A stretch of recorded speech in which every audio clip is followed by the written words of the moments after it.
বিশেষ করে বাংলাদেশের গার্মেন্টস এবং সকল সরকারি বেসরকারি প্রতিষ্ঠানে 2026 সালে ঈদুল ফিতরে ছুটি নিয়ে আসছে একটি মহা সুসংবাদ। তাহলে কি 2026 সালে মার্চ মাস কি হতে যাচ্ছে বাংলাদেশের ইতিহাসের সবচেয়ে দীর্ঘতম ছুটির মাস? টানা 10 থেকে 11 দিন ঈদের ছুটি, কিন্তু এই ছুটি কি সবাই পাবে?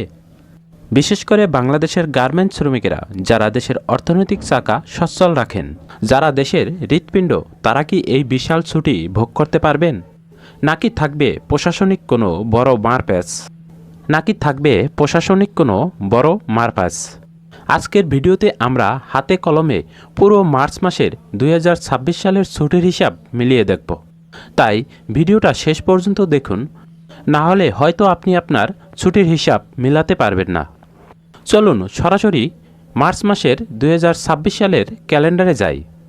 হিসাব শুরু হচ্ছে 17 মার্চ মঙ্গলবার পবিত্র শবে কদর থেকে। এই দিন সারা দেশের সরকারি বেসরকারি সকল প্রতিষ্ঠান বন্ধ থাকবে। মূল হিসাব শুরু হচ্ছে 19 মার্চ বৃহস্পতিবার থেকে। 19 মার্চ থেকে 23 মার্চ পর্যন্ত টানা 5 দিন সরকারি ঈদুল ফিতরের ছুটি। এরপর 26 মার্চ বৃহস্পতিবার মহান স্বাধীনতা দিবসে সারা দেশ সরকারি ছুটি থাকবে।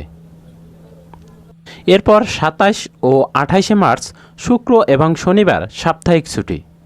এখন আসল প্রশ্ন, মাঝখানে 24 এবং 25 মার্চ মঙ্গল ও বুধবার যদি এই 2 দিন নৈতিক বা ঐচ্ছিক ছুটি দেওয়া হয়, তাহলে 19 মার্চ থেকে 28 মার্চ পর্যন্ত টানা 10 দিনের বিশাল ছুটি সম্ভব। এখন আসি গার্মেন্টস সেক্টরে।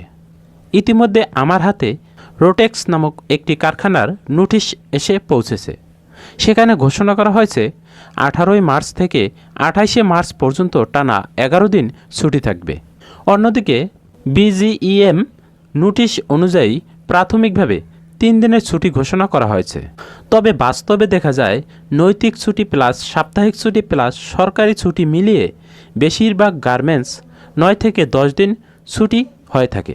প্রতিষ্ঠানভেদে 1 থেকে 2 দিন ছুটি কম বেশি হতে পারে, কিন্তু সব মিলিয়ে বলা যায় 2026 সালে মার্চ মাস বাংলাদেশের ইতিহাসের সবচেয়ে দীর্ঘ ঈদের ছুটির মাস হতে পারে। তাহলে প্রশ্ন রয়ে যায়, এই বিশাল ছুটির সুবিধা কি দেশের সর্বস্তরের মানুষ সমানভাবে পাবেন? আপনার মতামত কি কমেন্টে লিখে জানান। গার্মেন্টস ভাই বোনদের স্বার্থে ভিডিওটি শেয়ার করুন। ভিডিওটি ভালো লাগলে অবশ্যই একটি লাইক দিন।